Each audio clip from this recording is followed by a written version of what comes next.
우리는 한 달에 얼마를 벌어야 행복할까요? 이 질문에 대답을 할 수 있어야 합니다. 많으면 많을수록 좋다고요? 천만의 말씀입니다. 여러분이 대답할 수 없다면 제가 대답해 드리겠습니다. 먼저 다른 질문을 해보죠. 농구는 키 큰 선수가 유리한 종목입니다.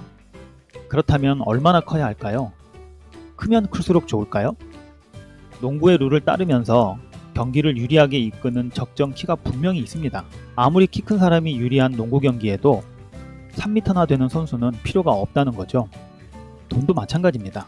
1년에 얼마를 벌어야 사람들이 행복할까를 퍼듀대 연구진이 164개국 170만 명 이상을 대상으로 실시한 설문조사 결과 연봉 1억 원에서 1억 2천만 원 수준이었습니다.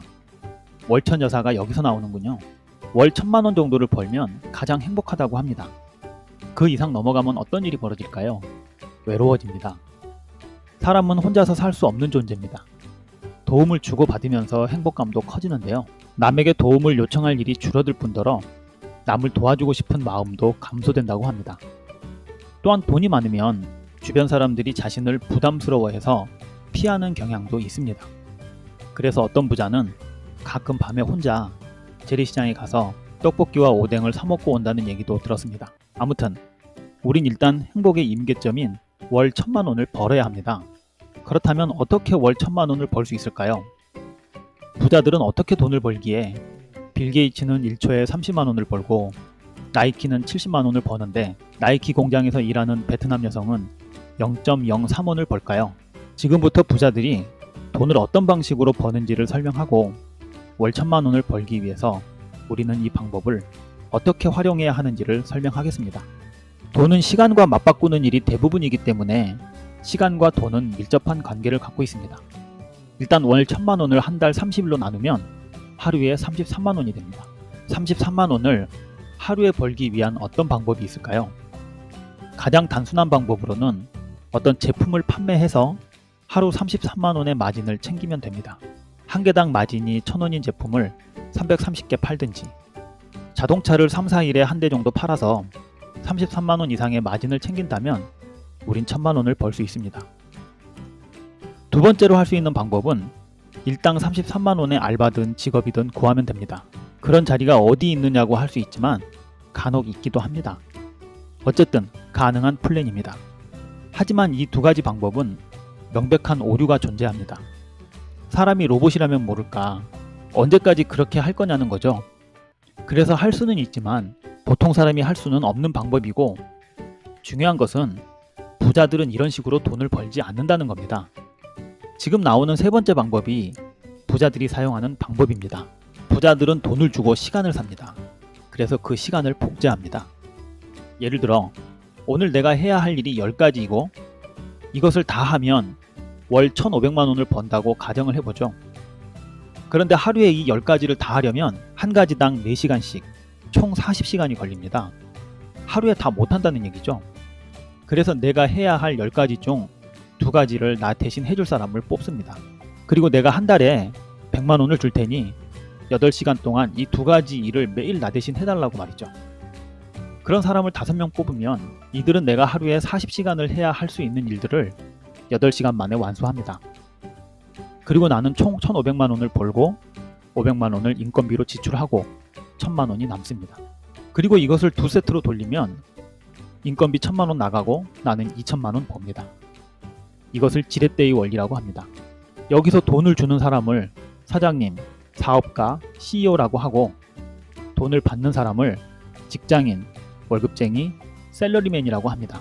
그리고 이 방법을 모방한 것이 바로 네트워크 마케팅입니다. 그들은 직원에게 월급을 주지만 우린 그들에게 정보를 줍니다. 그리고 시스템 안으로 플러그인 되게 해서 일을 하게 합니다.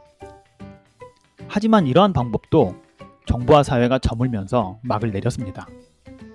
왜냐하면 우리가 주었던 정보는 더 이상 정보가 아니게 되었으니까요. 정보화 사회에서 돈 되는 정보란 누구에게나 공유되지 않는 경제적 가치가 내재된 것이어야 하는데 네트워크 마케팅은 이제 상식이 되어버렸습니다. 이제 어떤 회사에 대해 컨택이 들어오면 여러분은 유튜브나 구글에서 얼마든지 알아볼 수 있고 성공 사례와 실패 사례 등 다양한 내용을 얻을 수 있습니다. 예를 들어 주식은 옛날부터 우리 사업과 함께 하면 망한다는 편견이 주를 이루는 종목입니다. 하지만 주식 투자가 없어지지 않고 지금도 계속되는 것은 누군가는 주식으로 돈을 벌고 있기 때문입니다. 주식으로 돈을 버는 사람들을 보십시오. 그들은 SNS가 알려주지 않는 나름대로의 경험과 지식과 정보를 바탕으로 선택합니다. 여기에서의 정보는 진짜 정보입니다. 그들에게는 그 회사의 주식을 선택한 이유가 명백합니다. 하지만 우리는 어떤가요? 하지 말라는 이유는 명백한데 해야 하는 이유는 흐릿합니다. 지렛대의 원리, 시간과 돈의 자유, 상속, 뭐 이런 이유로 그 회사를 선택할 이유는 없습니다. 다른 회사도 그것을 주기 때문입니다. 그건 바로 정보가 상식이 되어버린 탓입니다. 그들에게는 왜 다른 회사 말고 폴라이프를 선택해야 하는지, 그리고 그 안에서도 왜 다른 사업자가 아닌 나와 사업을 해야 하는지가 명백해야 합니다. 내가 파트너를 선택하고 시간을 투자하는 것처럼 파트너도 다시는 돌아올 수 없는 그의 시간을 나에게 투자하는 것이기 때문입니다. 그러기 위해서는 우린 파트너에게 월급도 정보도 아닌 그 어떤 다른 것을 주어야 합니다. 지금도 스폰서가 미팅하자고 해놓고 회사 제품 보상 플랜 안에서 한 얘기 또 하고 한 얘기 또 하는 무한 반복 시스템을 시연한다면 여러분은 심각하게 다시 생각해야 합니다. 포스트 코로나 시대에 사람들은 꼭 필요한 만남이 아니면 절대 만나려 하지 않습니다. 버튼 하나만 누르면 실행되는 유튜브도 구독, 좋아요를 유도하기 위해 영상 하나하나에 정성을 다하는데 한물간 지식만 무한 반복하는 스폰서가 있다면 그 그룹은 미래가 없습니다. 여러분은 프로스펙트에게 어떤 정보를 주고 계신가요? 인터넷이나 SNS에는 없는 본인만의 가치 있는 정보가 있으신가요? 저는 그것을 정보라는 말 대신 프로그램이라고 규정합니다. 나와 같이 사업할 파트너에게 사업 계획서 개념의 프로그램을 제시한다면 굳이 명단 작성할 필요도 없습니다. 처음부터 콜드 컨택을 해도 됩니다. 저희 첫 번째 프로그램은 다이어트입니다. 다음 시간에는 콜드 컨택을 위한 다이어트 프로그램에 대해 구체적으로 말씀드리겠습니다. 자, 결론입니다. 네트워크 마케팅 구조는 지렛대의 원리를 이용한 부자들의 수입 모델인 것은 확실합니다. 다른 점이 있다면 그들에게 부자들은 월급을 주지만 우리는 정보를 준다는 겁니다. 하지만 우리는 4차 산업시대를 살면서도 상식이 되어버린 정보만 주고 있습니다.